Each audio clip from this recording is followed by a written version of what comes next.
తాకట్లో ఉన్న మీ బంగారాన్ని విడిపించి ఆ రోజు ఆన్లైన్ రేటుకి కొంటాం. Sharma gold company. నమస్కారం, వెల్కమ్ టు సుమన్ టీవీ. నేను గీతాంజలి. ప్రస్తుతం మనతో పాటు శ్రీ శ్రీ శ్రీ ఆనంద శివకామేశ్వరి సన్నిధానం పీఠాధిపతులు శ్రీ శ్రీ శివకామేశ్వరి ఆనందమయ్య అమ్మ మనతో పాటు ఉన్నారు. వారితో మాట్లాడదాం. అమ్మ నమస్కారం. శ్రీమాత్రే మహతలి.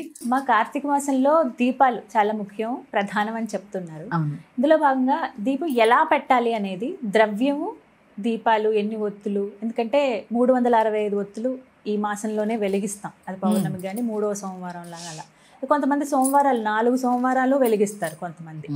అలాగే ఉసిరి దీపం ఒకటి వెలిగిస్తూ ఉంటారు. ఈ వీటి గురించి చెప్పరా? ఇవన్నీ కూడా చిన్న చిన్న సందేహాలే. తప్పకుండా తెలియజేస్తాను. యాదేవీ సర్వభూతేషు కాంతి రూపేణ సంస్థిత. నమస్తశ్యే నమస్తశ్యే నమస్తశ్యే నమో నమః. దీపాలు, కార్తీక మాసం అంటేనే దీపాలు. ముఖ్యంగా మీరు అడిగిన దీపాల కన్నా ముందు ఒకటి చెప్పుకుందాం, దానం. దానం చాలా విశేషమైన ఫలితాన్ని ఇస్తుందమ్మా.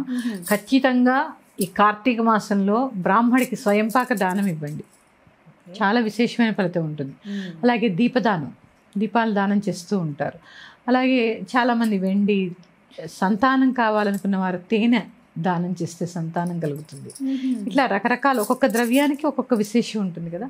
ప్రత్యేకంగా స్వయంపాక దానం, ఒక బ్రాహ్మణి ఇంటికి సరిపడినంత భోజనం, ఒక రోజుకి సరిపడేంత భోజనాన్ని చక్కగా దానం కింద ఇవ్వడం చాలా శ్రేష్టం.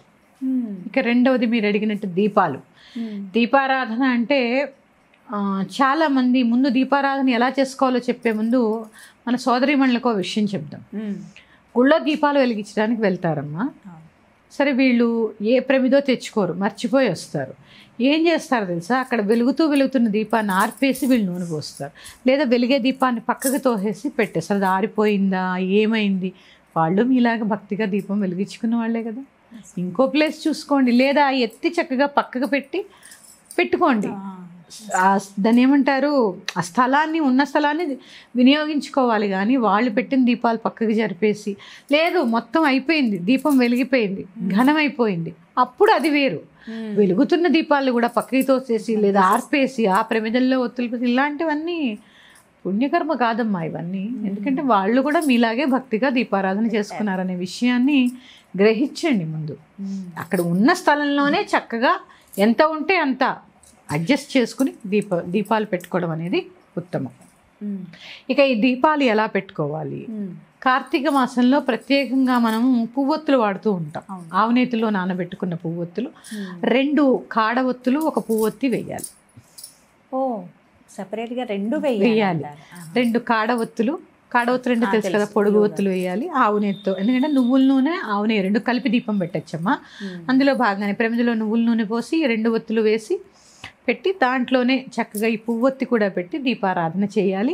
అలాగే దీపారాధన చేశాక నివేదన కూడా ఖచ్చితంగా చేయాలి. దీపానికి ఏం పెట్టాలమ్మా? బెల్లం ముక్క పెట్టచ్చు, లేదా మిశ్రీ పెట్టచ్చు, లేదా అరటిపళ్ళు పెట్టచ్చు. ఈ అరటిపళ్ళు మళ్ళీ పెట్టి నంది మీద సగం, ఆ శివలింగాల మీద సగం, ఇలా దాన్ని పిన్ని ప్రసాదం. అది అన్నీ అసలు అక్కడ గుడిని మనం ఎంత భక్తిగా పూజ చేసుకుంటున్నామో ఆ పరిసరాలని అంత శుభ్రంగా ఉంచడం కూడా చాలా అవసరం అమ్మా. అది కూడా పాటించాలి. గుడిలో శుభ్రతలే. మురిగ్గా మీ ఇంట్లో ఉంటే మీరు కూర్చుంటారా? ఈ చెత్త వేసుకుని కూర్చోండి. పండిపోయిన అక్కడ అరటి తొక్కలు, నూనె జిడ్డు, మాడిపోయిన ఒత్తులు, లేకపోతే అదేంటి సగం వెలిగిన కాలిపోయినటువంటి ఆ దీపాలు, మన ఇష్టం కదా. అలా వేసుకొని ఒకసారి మీ ఇంట్లో కూర్చోండి. పరిసరాలు శుభ్రంగా ఉంచండి. మనం ఎలా అయితే మన ఇంట్లో పరిశుభ్రత లేనిదే కూర్చోలేమో, భగవంతుడు కూడా అంతే, ఇంకా శుభ్రంగా ఉంచాలి. అసలే మామూలుగానే ఏం చేస్తున్నాం, మన లోపల ఉన్న మురికిలోనే కూర్చోబెడుతున్నాం భగవంతుడిని. ఇక తప్పదురా బాబు, బయటైనా కాస్త శుభ్రత పాటించి ఆ దేవాలయాల్ని పరిశుభ్రంగా ఉంచడం మన అందరి బాధ్యత. ఇదైతే గ్రహించండి. చక్కగా నువ్వుల నూనె పోసి 2 ఒత్తులు వేసి, అలాగే ఆవు నెయ్యితో పువ్వొత్తి నానబెట్టుంటాం కదా, అది వేసి దీపారాధన చేసుకుని ఖచ్చితంగా దానికి కుంకుమ గంధం పెట్టాలి. దీపారాధన చేసిన తర్వాత చాలామంది కుంకుమ పెట్టకుండా వచ్చేస్తున్నారు. రాక్షసులు ఆవహిస్తారు. దేవతా దీపాలు కదా మనం పెట్టేది. చక్కగా కుంకుమ, సాలంకృతమైన దీపాన్ని, సాలంకృతం అంటే అలంకరణ చేసిన దీపాన్ని వెలిగించడం సర్వదా శ్రేష్టం. అలాగే నివేదన చేయడం చేసుకుని, అక్కడ ఏదైనా గుళ్ళో మీకు లభ్యమైతే శివుడి మీద కాసిన నీళ్లు పోసుకుని రండి. అలాగే ఉసిరి దీపాలు అదే అడగబోతున్నాను, అసలు ఎలా పెట్టాలమ్మా? అంటే తొలిచి పెడుతూ ఉంటారు పైన ఒత్తి వేసి. లేదు కొంతమంది ఏమో అలా తొలవక్కర్లేదండి, ఉసిరి ఎలా ఉందో అలాగే పెట్టాలి, ఉసిరికాయ పెట్టి దానిపైన పువ్వు ఒత్తి పెట్టేస్తూ ఉంటారు. ఒకటే ఒత్తి పెడతారు. తొలిచి పెట్టాలమ్మా, తొలిచి పెట్టాలి. ఎందుకంటే ఇది ఒక్క ఆధ్యాత్మికంగా తీసుకున్నా, భౌతికంగా తీసుకుందాం. ముందు మనకి ఈ కాలంలో ఇమ్యూనిటీ తక్కువ ఉంటుంది. అవునా? ఎక్కువగా జలుబులు చేస్తూ ఉంటాయి. ఎప్పుడైతే ఈ ఉసిరి దీపాన్ని తొలిచి ఆవు నెయ్యితో వేసిన దీపాన్ని వెలిగించడం ద్వారా ఆ వేడికి ఆవు నెయ్యి కరిగి ఆ ఉసిరిలో పడి ఒకలాంటి పొగ వస్తుంది కదా, ఆ పొగ పీల్చడం వల్ల ఇమ్యూనిటీ పెరుగుతుంది. ఆ దీపం వెలిగి కాసేపు అందుకే అక్కడ కూర్చుని ఒక మంత్రమో శ్లోకం ఏదో చదువుకోమంటారు. అందుకే చక్కగా పీల్చడం. ఎందుకంటే అమ్మా నేను చెప్పానుగా, మన ధర్మం సనాతనమైనది, సనూతనమైనది ఎల్లప్పుడూ. మేము చక్కగా తొలవాలమ్మా, తొలిచి చేసి చక్కగా ఉసిరి దీపాలు అలా పెట్టేయకుండా కింద ఒక ప్లేటు ఉంచి అష్టదళ పద్మం ఏర్పరిచి 2 ఉసిరికాయలు పెట్టి 2 దీపాలు వెలిగించండి. అలాగే వెలిగినంతసేపు కాసేపు కూర్చోండి. అక్కడ కూర్చుని ఏదో ఒక స్తోత్రం చదువుకోండి. ఆ దీపాలకు కూడా నివేదన చేయాలి. ఉసిరి దీపం పెట్టడం వల్ల లక్ష్మీ కటాక్షం కలుగుతుంది, అలాగే గ్రహశాంతి కలుగుతుంది. ఎందుకంటే ఉసిరి ఆ బదరీ వృక్షాన్ని ఆశ్రయించి చాలామంది దేవతలు ఉంటారు ఈ కార్తీక మాసంలో. ఇలా సర్వదేవతల యొక్క అనుగ్రహం మనకి ఈ ఉసిరిక దీపాలను వెలిగించడం ద్వారా, ఉసిరికలు దానం చేయడం ద్వారా కూడా మనకి లభిస్తుంది. కార్తీక మాసం అంటేనే దానం. అందుకే ఉపవాసం ఉండి కూడా సాయంత్రం ఎవరికైనా భోజనం పెట్టిన తర్వాతే భుజించాలి. కార్తీక మాసం చాలా ఫలాల్ని, చాలా పుణ్యాలని మనకి ఇస్తూ ఉంటుంది కార్తీక మాసం. ఆ పుణ్యఫలం ఎక్కువగా ఉంటే కష్టాల నుంచి తొందరగా బయటపడతాం. కట్ట ఒత్తులు కూడా ఇప్పుడు వెలిగించవచ్చమ్మా? 365 ఒత్తులు ఇప్పుడు వెలిగిస్తున్నారు కదమ్మా అందరూ. కానీ అందరూ తెలుసుకోవాల్సిన విషయం ఏంటంటే, సంవత్సరం అంతా దీపం పెట్టరమ్మా, లేవరు, ఆ దేవుడికి గదిగేసి కూడా చూడరు. కానీ చాలామంది అపోహ ఏమిటంటే 365 ఒత్తులు వెలిగించేస్తే సంవత్సరం అంతా దీపం పెట్టిన ఫలితం వచ్చేస్తుంది. అసలు రాదు. ఎందుకు వస్తుంది? అసలు ఎందుకు అంటే నేను చెప్తాను. జాతా శౌచం అంటే పురుడు వస్తూ ఉంటుంది, 11 రోజులు పోతుందా సంవత్సరంలో. మృతా శౌచం 11 రోజులు. అలాగే మనకి స్త్రీలకి ఋతుదర్శనం అయితే 4 రోజులు ఉండదు. ఇలా అవన్నీ చేర్చుకుని కొన్ని వేళల్లో దీపారాధన పెట్టడానికి మనకి కుదరదు. దీపారాధన లేని ఇంట భోజనం చేయరాదనేది నియమం. మరి ఈ దోషం ఎలా పోవాలి? 365 ఒత్తులు వెలిగించడం ద్వారా ఏవైతే ఈ జాతా శౌచాలు, మృతా శౌచాలు, రజస్సుల దోషాలు ఉన్నప్పుడు దీపారాధన చెయ్యమో అప్పుడు తొలగుతాయి తప్ప నువ్వు 360 రోజులు దీపం పెట్టకుండా గాల్లో దీపం పెట్టి దేవుడా అంటే ఏమి రాదమ్మా పుణ్యం. ఏ రోజు దీపారాధన ఆ రోజు చేయవలసిందే. దీపారాధన లేని ఇంట భుజించరాదు. ఎందుకంటే దీపారాధన ఇంట్లో చేయరు, మృతా శౌచం వస్తే చేయరు. అశౌచంలో ఉన్నప్పుడే చేయరు. అంటే నీ ఇంట్లో అశౌచం ఉందని అర్థం. అశౌచం ఉంటే ఎట్లా భోజనం చేస్తారు? మీరు తినకూడదు, ఎవరికి పెట్టకూడదు. ఇది గ్రహించి ప్రతిరోజు దీపం పెట్టడానికి 2 నిమిషాల సమయం దీపారాధన చెయ్యండి. 365 ఒత్తులు వెలిగించడం వల్ల 365 రోజులు దీపం పెట్టినటువంటి ఫలితం రాదు, వీటికి మాత్రమే వర్తిస్తుంది. బద్ధకించి కార్తీక మాసంలో ఒక రోజు వెలిగించేసి ఇన్న అయిపోయింది, నా డ్యూటీ అయిపోయింది అన్నట్టు ఉండకండి. ప్రతిరోజు దీపారాధన. గృహలక్ష్మి ఎందుకంటారు? ఇంటికి దీపం ఇల్లాలి. దీపం వెలిగించాలా వద్దా? వెలిగించాలి. చాలామంది ఇప్పుడు పురుషులు వెలిగించాలా దీపం? వెలిగిస్తే మంచిదే. వెలిగించిన వారికి కావాల్సినవన్నీ సమకూర్చవలసిందే. మళ్ళీ ఇంకా ఇందులో 2 ఉన్నాయమ్మా. వాళ్ళు వెలిగించి వెళ్ళిపోతారు పొద్దున్న ఆఫీస్కి, 1 గంట తర్వాత 2 గంటల తర్వాత నూనె అయిపోయి ఘనం అయిపోతే మళ్ళీ వీళ్ళు వెలిగిస్తూ ఉంటారు. అవసరం లేదు. మరి అంత చాదస్తం అవసరం లేదు. కానీ ప్రతిరోజు నిత్య దీపారాధన చేయడము, ఇంటికి దీపం ఇల్లాలి కాబట్టి ఆ దీపలక్ష్మి, ఆ లక్ష్మి, గృహలక్ష్మి చక్కగా దీపారాధన చేయడం అనేది చాలా ఉత్తమం. అలాగే స్నానం కూడా చాలా ముఖ్యమని అంటారు, కార్తీక స్నానం అని చెప్పి. సముద్ర స్నానం గురించి, అలాగే నదీ స్నానాలు తప్పకుండా ఎలా ఆచరించాలి అంటే నేను చెప్పాను కదమ్మా, నదీ స్నానం, సముద్ర స్నానం ఎందుకు?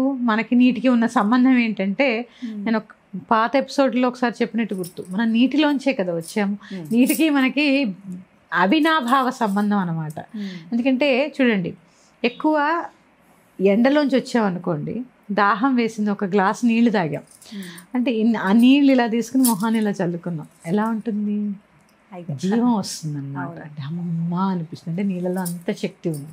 అందుకే కొన్ని రోజు మనం చేసేటటువంటి నిత్య స్నానం శరీరాన్ని శుద్ధి చేస్తుంది. ఈ నదీ స్నానాలు, సముద్ర స్నానాలు చేయడం వల్ల కొన్ని కర్మలు కూడా శుద్ధి అవుతాయి, కొన్ని కర్మలు కూడా మనకి కరిగిపోతాయి అన్నమాట. కానీ స్త్రీలకి స్త్రీలు, పురుషులకు పురుషులు వెళుతున్నారు. పెళ్లి చేసుకున్న తర్వాత ధర్మేచ అర్ధేచ కామేచ నాతిచ రామి, నదీ స్నానం సముద్ర స్నానం కలిసి చెయ్యవలసిందే. చెయ్య పట్టుకుని దంపతులుంటే సంకల్పం చెప్పుకొని నీళ్ళల్లో మునిగి లేవాలి. నదీ స్నానం చేసేటప్పుడు ఇంకా కొన్ని నియమాలు ఉన్నాయి. గోచి పెట్టుకునే స్నానం చేయాలి, పురుషులైనా స్త్రీలైనా. గోచి ధరించాలి, సంకల్పం చెప్పుకోవాలి. సంకల్పం చెప్పుకొని చక్కగా చెయ్య పట్టుకుని 3 సార్లు మునిగి పైకి లేవాలి. ఇది నియమం. అది ఎప్పుడు చేయాలి? అటు బ్రాహ్మీ ముహూర్తంలోనే, నక్షత్రాలు ఉన్న వేళ తెల్లారగట్ల స్నానం చేస్తే చాలా మంచిది. చాలా చాలా కర్మలు కరుగుతాయి దీనివల్ల. సంకల్పం చెప్పుకోవడం మాత్రం చాలా అవసరం అమ్మ. సరే మేము భార్యాభర్తలం వెళ్ళలేము, మా దారి మేము వెళుతున్నాం అన్నవారు చెయ్యండి. ఇక వేరే గత్యంతరం లేక వెళ్ళినప్పుడు సంకల్పం చెప్పుకోవడం అనేది. ఈ సంకల్పంలో కూడా పురుషుడి పేరు, భర్త పేరు చెప్పుకున్నాక ధర్మపత్ని అనే చెప్పుకోవాలి మనం. అంతే, మనం ధర్మపత్నులేగా. ఒకళ్ళే ధర్మపత్ని అంటే ఎవరుంటారు? ఒకళ్ళు. మరి పేరు ఎందుకండి చెప్పుకోవడం? గుళ్ళల్లో బ్రాహ్మణులు అలసిపోతున్నారు. ఇప్పుడు ఇది కూడా చెప్పుకోవాలి. ఈ కార్తీక మాసం గుళ్ళకి వెళ్తారా, గోత్రం చెప్తారు, ఆయన పేరు, ఆవిడ పేరు, పిల్లల 4 ఉన్నారనుకోండి, 4 పేర్లు, ఆ పిల్లల పేరు, అసలు బ్రాహ్మడు ఏమన్నా ఉంటాడమ్మా? మీ గొంతులా మీరు గట్టిగా అసలు ఎంతమంది మంది చదువుతారమ్మా? అసలైనా అలా చదవడం ఎందుకు? ఇది ఒకటి గ్రహించండి ముందు. అందరి పేర్లు చెప్పాలని కోరుకుంటుంది. అంటే ఇప్పుడు నేను ఈ సభాముఖంగా ఒకటి అడగనా, భర్తకి ధర్మపత్ని అంటే ఎవరుంటారు? ధర్మపత్ని వేరే, కర్మపత్ని వేరే ఉండరుగా. ఒకటే భార్య కాబట్టి ధర్మపత్ని. ఫలానా గోత్రం, ఫలానా పేరు. ఇప్పుడు నేను నన్ను పరాశర గోత్రం, మా ఆయన పేరు ఏదో. గోత్రోద్భవస్య ధర్మపత్ని సమేతస్య సహకుటుంబస్య సబాంధవస్య, అందరి బంధువులు, అల్లుళ్ళు, కూతుళ్ళు, కొడుకులు, ఆఖరికి మన ఇంట్లో పనిచేసేటటువంటి పని వాళ్ళతో సహా అందరూ వస్తారు. సబాంధవస్య, సబాంధవస్య బంధువులు, స్నేహితులు ఇలా వచ్చేస్తుంటే ఇన్ని పేర్లు ఎందుకమ్మా? పాపం అవసరం లేదండి, అవసరం లేదు. కొన్ని ఎందుకంటే చెప్పుకోవాల్సిన చోటు చెప్పుకోవాలి. ఎక్కడ చెప్పుకోవాలి? నదీ స్నానం చేసినప్పుడు ఖచ్చితంగా సంకల్పం చెప్పుకొనే నదిలో ములగాలి. 3 సార్లు ముక్కు మూసుకొని ములిగి దంపతులు ఉంటే చేయబట్టుకుని ములగాలంటారు. దానివల్ల చాలా కర్మలు నశిస్తాయేమో, అన్యోన్యమైన దాంపత్యం కూడా ఏర్పడుతుంది దీనివల్ల. నదీ స్నానం, ఆ నీటితో దంపతులు ఇద్దరు స్నానం చేయడం వల్ల చాలా అమోఘమైనటువంటి ఫలితాలు ఉంటాయి. ఒకసారి చేసి చూడండి. అలాగే చెప్తున్నాను కదమ్మా, చీర కట్టుకున్న కాశీపోసి అంటే మడి చీరలాగా కట్టుకునే స్నానం చేయాలి. అది నియమం అంతే. అది ఎందుకు ఏంటి అంటే కొన్ని నేను సభాముఖంగా తెలియజేయలేను కాబట్టి. ఇప్పుడు అందరూ పంజాబీ డ్రెస్ వేసుకుంటున్నారు అనుకోండి, అది కూడా ఉత్తమం. అలాంటివి ధరించి చక్కగా స్నానం చేయడం అనేది ఉత్తమం. అలాగే నదీ స్నానం చాలా విశేషం కదమ్మా. అది సముద్రమైనా, సముద్రంలో అనుకోండి నదులన్నీ వెళ్ళి కలుస్తాయి. సముద్రుడితో పాటు నదులన్నీ వెళ్ళి కలుస్తాయి కాబట్టి నది అనుకోండి ప్రత్యేకంగా ఒకటే నది ఉంటుంది. కానీ అందరూ సముద్రం దగ్గరికి వెళ్ళి చేయలేరు కాబట్టి నదీ స్నానం ఒక్కసారైనా చేసే ప్రయత్నం అయితే చేయండి. మరి యొక్క అంశంతో మీ ముందుకు వస్తాను. శ్రీమాత్రే నమః. స్వస్తి. నమస్తే.